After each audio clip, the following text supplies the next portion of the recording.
Hello हाम्रा para विद्यार्थी भाइ बहिनीहरू, आज हामी यस भिडियोमा जनसङ्ख्या गतिशीलता अर्थात् पपुलेसन डाइनामिक बीएड सेकेन्ड इयरको चाहिँ सब्जेक्ट युनिट 2 को पार्ट 1 लिएर आएका छौँ, जसमा हाम्रो जनसङ्ख्या तथ्याङ्कका स्रोतहरू सम्बन्धी केही महत्त्वपूर्ण जानकारी रहेका छन्, जुन यस युनिटबाट धेरै खालका प्रश्नहरू चाहिँ इक्जाममा सोध्ने गर्छन् बीएड सेकेन्ड इयरको। त लागौँ हामी आजको यस भिडियोमा राम्रोसँग ज्ञान हासिल गरौँ, ताकि हामीलाई आफ्नो अन्तिम परीक्षामा चाहिँ सहज तरिकाले पास गर्न सकिन्छ। किनभने बीएड सेकेन्ड इयरको इक्जाम पनि के त यही 16 गतेदेखि सुरुवात हुने गरेको छ।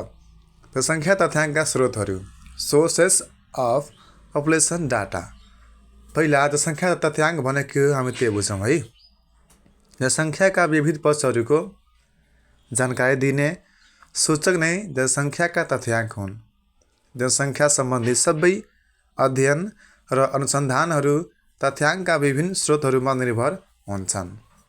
जनसाङ्ख्यिक तथ्याङ्कको अभावमा जनसङ्ख्या गतिविधिको अध्ययन र विश्लेषण निरर्थक हुन्छ। कुनै पनि मुलुकको आर्थिक, सामाजिक, राजनीतिक तथा भौतिक विकासका लागि उपयुक्त नीति तथा कार्यक्रमको तर्जुमा गर्न जनसङ्ख्या तथ्याङ्कको आवश्यकता हुन्छ। मुख्यतः जनसङ्ख्या तथ्याङ्कका स्रोतहरूलाई दुई भागमा विभाजन गर्न सकिन्छ अथवा वर्गीकरण गर्न सकिन्छ। के हुन् त? प्राथमिक स्रोतहरू अर्थात् प्राइमरी सोर्सेस र द्वितीयक स्रोतहरू, जसलाई सेकेन्डरी सोर्सेस भनिन्छ। पहिला हामी बुझौँ प्राथमिक स्रोत भनेको के हो है। प्राइमरी सोर्सेस भनेको के हो, यसभित्र कस्ता डाटाहरू पर्छन् त? कुनै व्यक्ति, सङ्घ संस्था, राम्रोसँग ध्यान दिएर बुझ्नु होला, कुनै व्यक्ति, सङ्घ संस्था वा निकायको प्रत्यक्ष है, ध्यान दिनु होला, प्रत्यक्ष संलग्नतामा उत्पादन गरिएको तथ्याङ्कलाई प्राथमिक स्रोत भनिन्छ है। कुनै पनि व्यक्ति, सङ्घ संस्थाको के त प्रत्यक्ष रूपमा उत्पादन गरिएको तथ्याङ्कलाई प्राथमिक स्रोत भनिन्छ। यस प्रकारका तथ्याङ्कहरू फर्स्ट ह्यान्ड इन्फर्मेसनमा आधारित हुन्छन्, अर्थात् प्राथमिक स्रोत अन्तर्गतका तथ्याङ्कहरू व्यक्ति वा संस्था आफैले सङ्कलन गरी प्रकाशित गरेका हुन्छन्। यस अन्तर्गत जनगणना, पञ्जीकरण प्रणाली, नमुना सर्वेक्षण, प्रशासकीय लगत आदि के त पर्दछन् प्राथमिक स्रोतभित्र। अब रहेको छ द्वितीयक स्रोतहरू, सेकेन्डरी सोर्सेस। जनसङ्ख्या तथ्याङ्कका द्वितीय स्रोत भन्नाले कुनै व्यक्ति, सङ्घ संस्था वा निकायले प्रत्यक्ष तथ्याङ्क उत्पादन नगरी है। प्राथमिक के हुन्छ? प्राथमिक साथीहरू प्रत्यक्ष रूपमा उत्पादन गरेका हुन्छन्, तर द्वितीयमा के त प्रत्यक्ष रूपमा उत्पादन नगरी अन्य स्रोतबाट लिएको तथ्याङ्कलाई बुझाउँछ। त अन्य स्रोतबाट लिएको तथ्याङ्कलाई द्वितीयक स्रोत भनिन्छ। यस प्रकारको स्रोत फर्स्ट ह्यान्ड इन्फर्मेसनमा आधारित हुँदैन है। प्राथमिक स्रोतहरू चाहिँ के त फर्स्ट ह्यान्ड इन्फर्मेसनमा आधारित हुन्छ, तर हाम्रो सेकेन्डरी सोर्स चाहिँ फर्स्ट ह्यान्ड इन्फर्मेसनमा आधारित हुँदैन। राम्रोसँग ध्यान दिएर बुझ्नु होला। अर्को शब्दमा भन्नुपर्दा कुनै व्यक्ति वा संस्थाले प्रकाशित गरेको तथ्याङ्क अन्य व्यक्ति वा संस्थाले प्रयोजनमा ल्याउँछ भने उसको लागि त्यो द्वितीयक स्रोत बन्दछ। यस अन्तर्गत विभिन्न पाठ्यपुस्तकहरू, जस्तै पुस्तक, पाठ्यपुस्तक, वार्षिक प्रतिवेदन, मुखपत्र, अनुसन्धान प्रतिवेदन, पूर्वानुमान, मोनोग्राफ र अन्तर्राष्ट्रिय प्रकाशन आदिहरू पर्दछन् द्वितीय स्रोतभित्र। जनसङ्ख्या तथ्याङ्कका स्रोतहरूको वर्गीकरणलाई भनेपछि प्राथमिक स्रोत र द्वितीय स्रोतहरूलाई के त तलको रेखाचित्रबाट पनि के त राम्रोसँग ध्यान दिएर बुझ्न सकिन्छ। अब हामी हेरौँ के त रेखाचित्र। जनसङ्ख्या तथ्याङ्कका स्रोतहरूको वर्गीकरण बुझौँ हामी रेखाचित्रबाट। जनसङ्ख्या तथ्याङ्कका स्रोतहरू दुईटा छन्। कुन त? प्राथमिक स्रोतहरू र द्वितीयक स्रोतहरू। अब प्राथमिक स्रोतहरूभित्र कस्ता तथ्याङ्क पर्छन् त? जनगणना, पञ्जीकरण प्रणाली, नमुना सर्वेक्षण, प्रशासकीय लागतहरू, यस्ता के त तथ्याङ्कहरू प्राथमिक स्रोतभित्र पर्दछन्। त्यसै गरी द्वितीय स्रोतभित्र चाहिँ पाठ्यपुस्तक, पुस्तक, वार्षिक प्रतिवेदन, मुखपत्र, अनुसन्धान प्रतिवेदन, पूर्वानुमान, मोनोग्राफ, अन्तर्राष्ट्रिय प्रकाशनहरू के त द्वितीय स्रोतभित्र पर्दछन्। साथीहरू तपाईँ पनि यस्तै राम्रोसँग डिजाइन गरेर रेखाचित्र बनाएर आफ्नो जहाँ सुत्नुहुन्छ, पढ्नुहुन्छ स्टडी रुममा अवश्य नै टाँच्नुहोला। तपाईँको माइन्डमा सधैँ नै यो छाप पारिरहेको हुन्छ र तपाईँलाई सधैँ याद गर्नुपर्ने हुँदैन। भिडियो मन परे हौसला छोरीबाट लाइक अवश्य गर्नुहुने र साथै मिठो कमेन्ट पनि गर्न अपेक्षा समेत तपाईँबाट राखिएको छ। माथि उल्लेखित जनसङ्ख्या तथ्याङ्कका स्रोतहरूमध्ये केही प्रमुख स्रोतहरूलाई निम्नानुसार वर्गीकरण गरेर हामीले चर्चा गर्न सकिन्छ है। यदि प्रमुख जस्तै जनगणना भयो, पञ्जीकरण प्रणाली, नमुना सर्वेक्षण, सेवागत तथ्याङ्क अथवा संस्थागत अभिलेखहरू, प्रशासकीय लगत, जनसङ्ख्या अभिलेख, अन्तर्राष्ट्रिय प्रकाशन र जनसङ्ख्या प्रक्षेपण। पहिला हामी बुझौँ जनगणनाको बारेमा। जनगणना तथ्याङ्क चाहिँ कस्तो पर्छ? प्राथमिक स्रोतभित्र पर्दछ है। जनसङ्ख्या तथ्याङ्कको एउटा महत्त्वपूर्ण स्रोत जनगणना हो। जनगणना अङ्ग्रेजी शब्द चाहिँ सेन्ससको नेपाली रूपान्तर हो। सेन्सस शब्दको उत्पत्ति ल्याटिन भाषाको सेन्सर भन्ने शब्दबाट भएको मानिन्छ। ल्याटिन भाषामा सेन्सरको अर्थ मूल्य, भ्यालु वा कर, ट्याक्स हुन्छ। तसर्थ जनगणनाको इतिहासलाई हेर्दा प्राचीन समयमा कर निर्धारण गर्नका लागि कर तिर्ने जनसङ्ख्याको सूची तयार पार्न, सैनिक शक्ति पहिचान गर्न र श्रमिक जनशक्ति थाहा पाउनका लागि सीमित व्यक्तिहरूको गणना गरिन्थ्यो। यी उल्लेखित उद्देश्यहरूलाई मध्यनजर गरेर केवल परिवारको मूली, किसान, व्यापारी, भूमिपति र सैनिक सेवामा भर्ती हुन सक्ने योग्य पुरुषहरूलाई मात्र जनगणनामा समावेश गरी महिला, बालबालिका, बुढाबुढीहरूलाई उपेक्षा गरिन्थ्यो। आधुनिक समयमा भने जनसङ्ख्याको अध्ययन र अनुसन्धानमा भएको विकासले कुनै निश्चित समयमा देशभित्र बसोबास गर्ने सम्पूर्ण व्यक्तिहरूको आर्थिक, सामाजिक एवं जनसाङ्ख्यिक विशेषताहरू बारे विविध सूचनाहरू जनगणना मार्फत सङ्कलन गर्ने गरिन्छ। अब बुझौँ हामी जनगणनाको परिभाषा। सामान्य बोलीचालीको भाषामा जनगणना भन्नाले कुनै स्थानमा अथवा कुनै निश्चित स्थानमा बसोबास गरेका सम्पूर्ण मानिसहरूको गणना गर्नु भन्ने बुझिन्छ। तर व्यापक अर्थमा भन्दा जनगणना भन्नाले त्यस्तो प्रक्रियालाई जनाउँदछ जस अन्तर्गत कुनै निश्चित सीमाभित्र बसोबास गर्ने मानिसहरूको विवरण एकै पटक सङ्कलन गरिन्छ। जनगणनामा मानिसहरूको गन्ती गर्ने काम मात्र गरिँदैन, व्यक्तिका जनसाङ्ख्यिक, सामाजिक र आर्थिक विवरणहरू समेत सङ्कलन गरिन्छ। यस प्रकार जनगणनालाई देशभित्र बसोबास गरेका सम्पूर्ण व्यक्तिहरूको यथार्थ विवरण सङ्कलन गर्ने एउटा व्यापक अभियानको रूपमा पनि लिइन्छ। केले त जनगणनालाई संयुक्त राष्ट्र सङ्घले सन् 1958मा जनगणनालाई यसरी परिभाषित गरेको छ। कसरी त? जनगणना भनेको कुनै देश वा भूभागमा बसोबास गरेका सम्पूर्ण मानिसहरूको जनसाङ्ख्यिक, आर्थिक र सामाजिक विवरणहरू सङ्कलन गर्ने, सङ्गठित गर्ने, मूल्याङ्कन गर्ने, विश्लेषण गर्ने र प्रकाशित गर्ने सम्पूर्ण प्रक्रिया हो के त जनगणना। त्यसै गरी युएनले दिएको उक्त परिभाषाले नै के त जनगणनाको आधुनिक एवं विस्तृत परिभाषा हो। यस परिभाषाले जनगणना भनेको टाउकाको मात्र गणना होइन, यसले व्यक्तिसँग सम्बन्धित अन्य महत्त्वपूर्ण सूचनाहरू पनि दिन्छ भन्ने कुरा प्रष्ट पार्दछ। प्रत्येक व्यक्तिको उमेर, लिङ्ग, वैवाहिक स्थिति, साक्षरता, धर्म, जात-जाति, भाषा, पेसा, व्यवसाय तथा अन्य सामाजिक, आर्थिक सूचनाहरूबारे प्रत्येक व्यक्तिको पृथक पृथक गणना जनगणनामा चाहिँ गरिन्छ।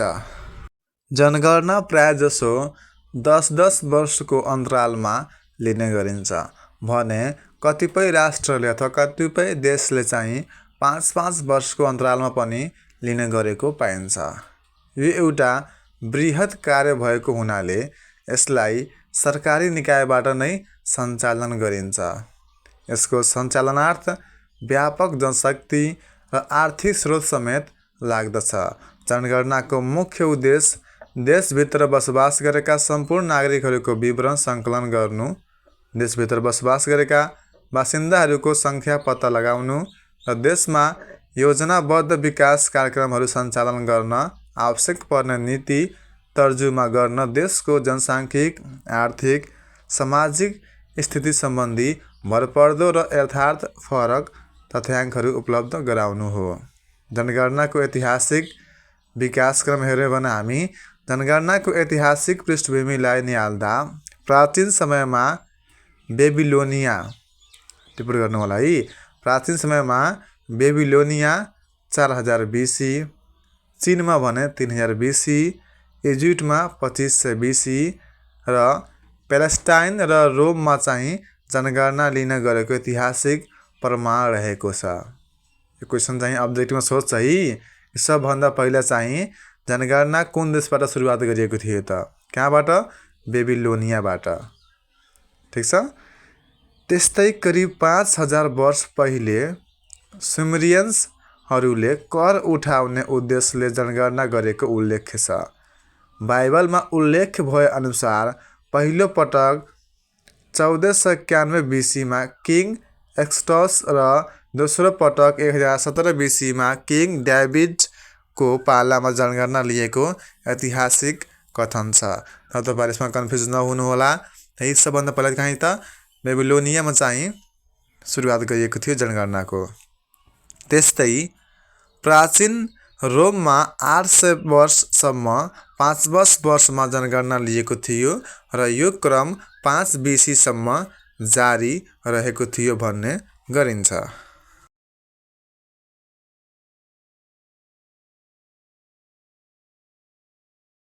भारतमा सम्राट अशोकको पालामा 270 देखि 230 BC पहिलो पटक जनगणना लिएको थियो।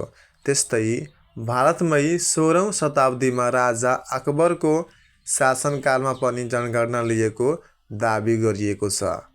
आधुनिक जनगणनाको सुरुवात भने 17औं र 18औं शताब्दीमा भएको पाइन्छ। यो पनि टिप्पणीमा राम्रोसँग महत्त्वपूर्ण रहेको छ। जनगणना चाहिँ कुन शताब्दीबाट सुरु भएको पाइन्छ? कहाँबाट त? 17औं र 18औं शताब्दीबाट भएको पाइन्छ। सर्वप्रथम सन् 1965 देखि 1754 सम्म न्यू फ्रान्सको क्युबी प्रान्तमा र एकाडिया नोभा स्कोटियामा 16 पटक लगातार जनसाङ्ख्यिक लगत लिने काम गरिएको थियो। त्यसै गरी सन् 1742 बाट जर्मनमा, 1749 बाट स्विडेनमा, 1770 बाट इटालीमा र 1787 बाट डेनमार्कमा, 1801 बाट इङ्ल्यान्डमा र फ्रान्समा अनि सन् 1920 बाट जापानमा चाहिँ जनगणना लिने कार्य आरम्भ अथवा सुरुवात गरिएको थियो। नेपालमा भने जनगणना सम्बन्धी क्रियाकलापहरू धेरै पुराना छन्। यद्यपि जनगणना सम्बन्धी कुनै ऐतिहासिक दस्तावेजहरू प्राप्त नभए पनि लिच्छवी कालभन्दा अगाडि नै घरधुरीको गणना गरिन्थ्यो। काठमाडौँको उपत्यकाको गुठी र सहकारी समाजहरूले पनि यस सम्बन्धी जनगणना सम्बन्धी अझ प्रकाश पार्दछन्। सन् 1816 को नेपाल अङ्ग्रेज शान्ति तथा मैत्री सन्धिपछि नेपाल र भारत बीच सीमा निर्धारण भयो र त्यसपछि सरकारद्वारा प्रत्येक जिल्लामा कति घरधुरीहरू छन् भनी लागत राख्न थाल्यो। ब्रिटिस इन्डियाको तत्कालीन प्रशासनिक लगत अनुसार राणाकालमा 1846 देखि 1950 4वटा जनगणना भएको पाइन्छ। यी 4वटै जनगणनाहरू राणा प्रधानमन्त्री जङ्गबहादुर राणाको प्रधानमन्त्रीत्वमा को कालमा चाहिँ 1846 देखि 1877 मा भएको थियो। यस प्रकारका जनगणनाहरू भएका भए पनि ती केवल व्यक्ति गर्न मात्र थिए जुन कर असुली गर्ने र प्रशासनिक उद्देश्यका लागि मात्र गरिएका थियो। नेपालमा तथ्याङ्क उपलब्ध जनगणना भने सन् 1911बाट मात्र सुरु भयो, तर यसका सम्पूर्ण तथ्याङ्कहरू उपलब्ध छैनन्। यो पनि है महत्त्वपूर्ण जानकारी रहेको छ। नेपालमा सबभन्दा पहिला जनगणना कुन सालबाट सुरु भयो त? सन् 1911बाट। त्यसको 9 वर्षपछि भनेपछि 1911को 9 वर्षपछि सन् 1920मा दोस्रो जनगणना भयो। यस गणनाको प्रमुख उद्देश्य देशमा रहेका दासहरूको गणना तथा सूची तयार गर्नु थियो। तेस्रो जनगणना भने सन् 1930मा भयो, जति बेला तिब्बतसँगको युद्ध जारी थियो र यस गणनामा धेरै मानिसहरू गणनाबाट वञ्चित भए। चौथो गणना भने सन् 1942मा भयो। यी उपरोक्त गणनाहरू राणा प्रधानमन्त्री चन्द्रशमशेरको इच्छा अथवा चाहनामा गरिएका थिए।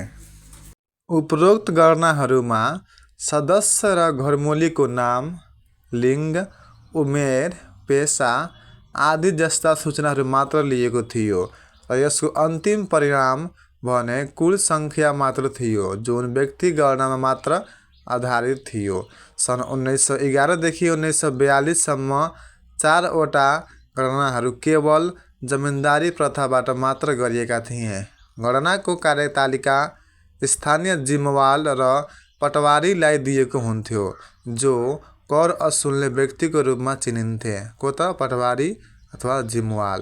र उनीहरूले आफ्नो अधिकार क्षेत्रको कार्यलाई आफ्नै मातहतका मानिसहरूबाट गराउँथे। बिना कुनै तालिम तथा सर्वेक्षण गरी लिएको जनगणनाको तथ्याङ्क अपुरो तथा गलत मान्न सकिन्थ्यो। सन् 1950मा जति बेला राष्ट्रिय रूपमा जनगणनाको तयारी पुरा भइसकेको थियो, राणा विरोधी आन्दोलनले जनगणनालाई आघात गर्यो अथवा त्यसलाई जनगणना गर्न दिएन, प्रभाव पर्यो है। प्रजातान्त्रिक सरकारको स्थापना पश्चात अन्तर्राष्ट्रिय रूपमा नेपालको वास्तविक जनसङ्ख्याको विभिन्न संस्थाहरूद्वारा खोजी हुन थाल्यो। त्यसपछि सन् 1952मा पूर्वी नेपालको पहाड र तराईको महोत्तरी जिल्लासम्म गणना गरियो र 1954सम्मका बाँकी नेपालका सम्पूर्ण क्षेत्रहरू गणना गरिए। सरकारी सूत्रका अनुसार 1952को जनगणनाको प्रमुख उद्देश्य देशको प्रमुख योजनाको लागि वास्तविक र भरपर्दो तथ्याङ्क सङ्कलन गर्नु थियो र 1952-54को जनगणना ऐन अनुरूप सम्पन्न गरिएको थियो।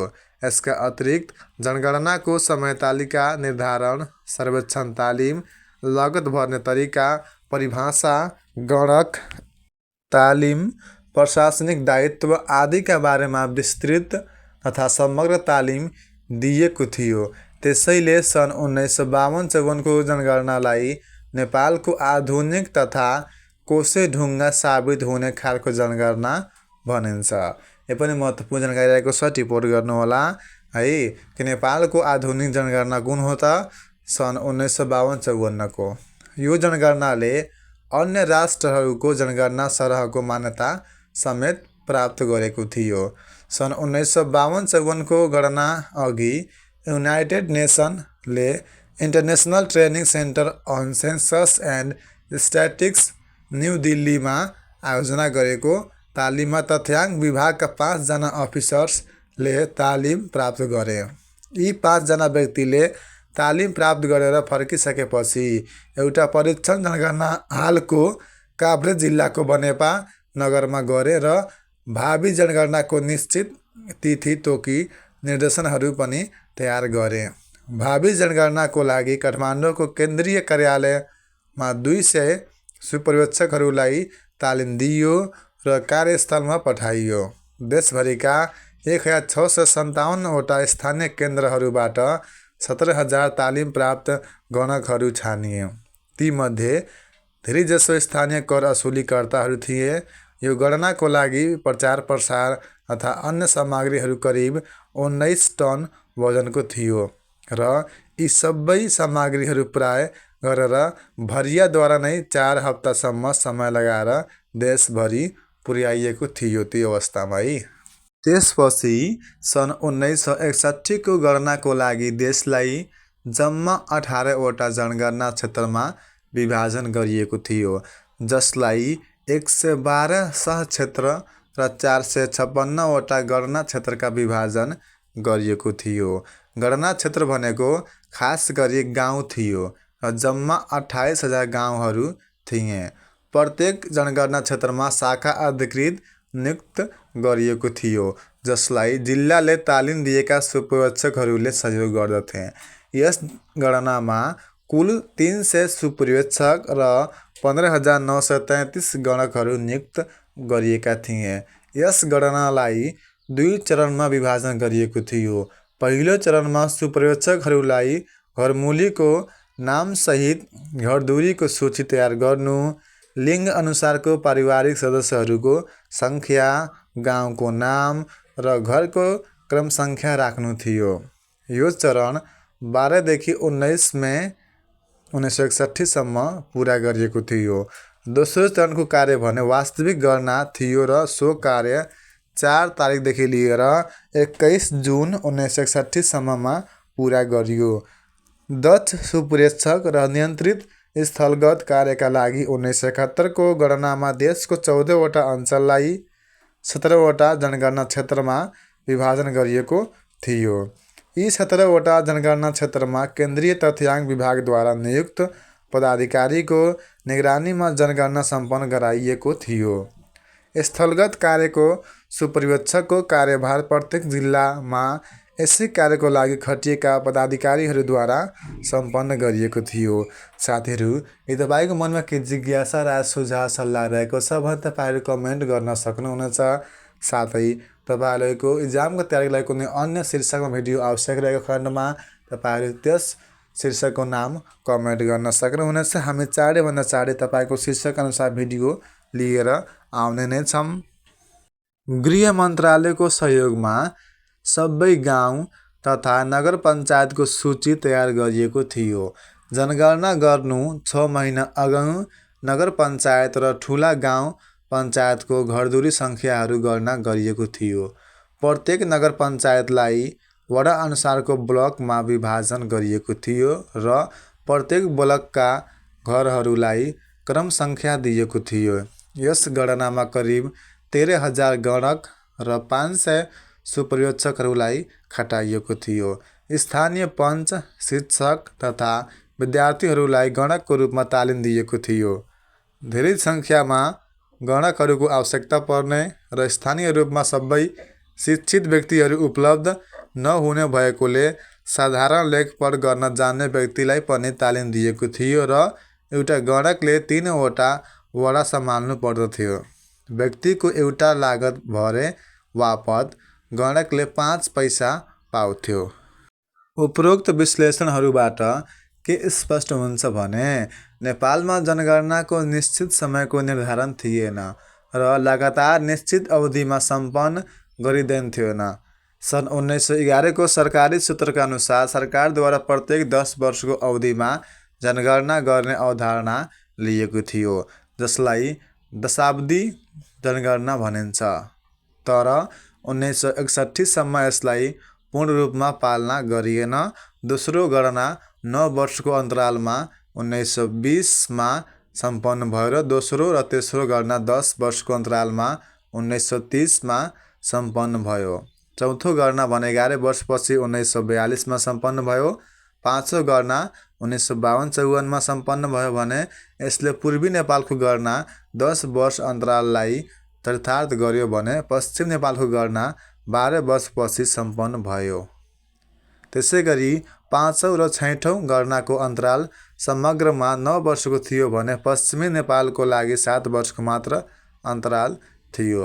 अन्तमा सातौँ गणना भने 10 वर्षकै अन्तरालमा सन् 1971मा सम्पन्न भयो। सन् 1930सम्म जनगणना सञ्चालन गर्ने तथ्याङ्कको लगत राख्ने कुनै निश्चित विभागको स्थापना भएको थिएन।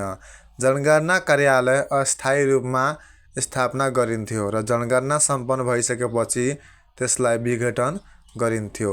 सन् 1942 को जनगणना सम्पन्न गर्नका लागि 1938 मा जनसङ्ख्या गोसौरा नामक जनगणना कार्यालयको स्थापना गरिएको थियो।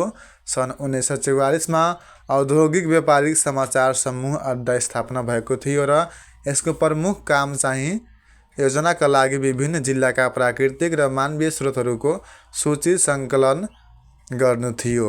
यसरी यो विभाग र जनसङ्ख्या कार्यालय मिलेर तथ्याङ्क सङ्कलन गर्न थाले र यी दुईवटै कार्यालयहरूलाई एउटैमा समाहित गरेर 1950 मा सङ्ख्या विभाग भनी नामकरण गरियो।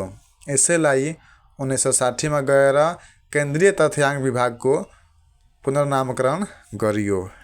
भिडियो अन्त्यसम्म हेरेर साथ दिनुभएकोमा तपाईँ सम्पूर्ण साथी विद्यार्थी भाइ बहिनीहरूलाई हार्दिक धन्यवाद।